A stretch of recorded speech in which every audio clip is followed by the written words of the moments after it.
Threat for more tornadoes. Jim Cantore shows us a scenario that is terrifying and one we've seen all too often. What would you do if you're trapped in your vehicle as a tornado approaches?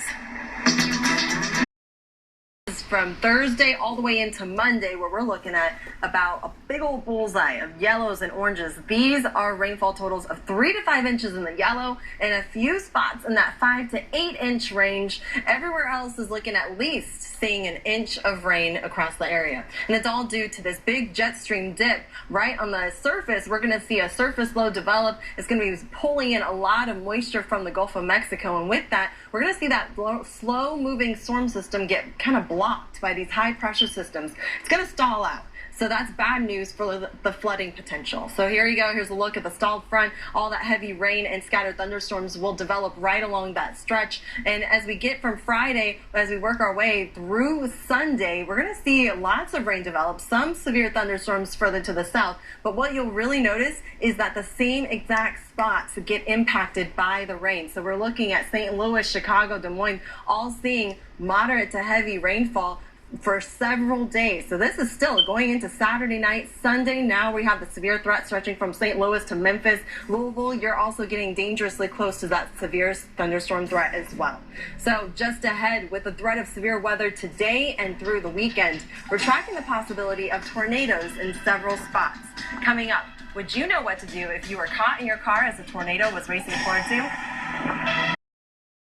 Rapid City, you're in the midst of it, and this whole swath of snow just kind of lingering right along I-90. So lots of snow across the area. If we're going to go ahead and take a look at it in the future, as we get into the future, starting this afternoon Central Time, we're seeing some showers starting to drop off and develop actually by 6:30 p.m. before it really drops off as we get into the overnight hours. So we still see it over the same areas. So I-90, that portion of I-90, will see quite a bit of snow before it really drifts over to the east and drops off. And this takes us into about 9:45 a.m. tomorrow morning, where you still see a few snow showers lingering over northern parts of South Dakota. So that's what we can expect. Now I'm going to send it on over to Nick and Chris.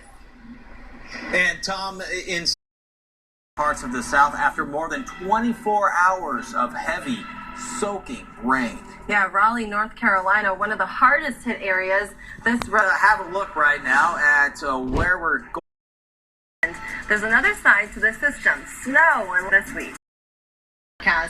From Thursday into Monday, so this is several days. We're looking at this bullseye of yellow and orange right here. The yellow is 3 to 5 inches of rain in that span of days. 5 to 8 inches is possible in those bullseyes of orange. So a lot of rain is going to fall, and it's all because this upper level disturbance is going to be drifting over. This is a big jet stream dip. On the surface, though, this is where we're seeing a lot of moisture lifting up from the Gulf of Mexico. With that comes a system that's going to be pushing through very slowly. It'll stall out, bringing in lots of rain from Friday into Sunday. We'll have more. Stay with us. This is Weather Center Live. It's the top of the hour. We're in the lab. I'm meteorologist Chris Warner. And I'm meteorologist Liana Brackett. Parts of the southeast are finally getting a break from the heavy rain this week. Raleigh, North Carolina, you were one of the threat for more tornadoes. Jim Cantore shows us a scenario that is terrifying and one we've seen all too often. What would you do if you're trapped in your vehicle as a tornado approaches? Even 5 to 8 in some spots. So St. Louis, Springfield, Little Rock, you're all going to see very heavy rain through this weekend. And it's all because we have this big jet stream dip into this weekend. That's going to be bringing in on the surface and allowing a lot of moisture lift up from the Gulf of Mexico. And then we're seeing 2 high pressure systems that are going to kind of block this low pressure system. It's going to stall out.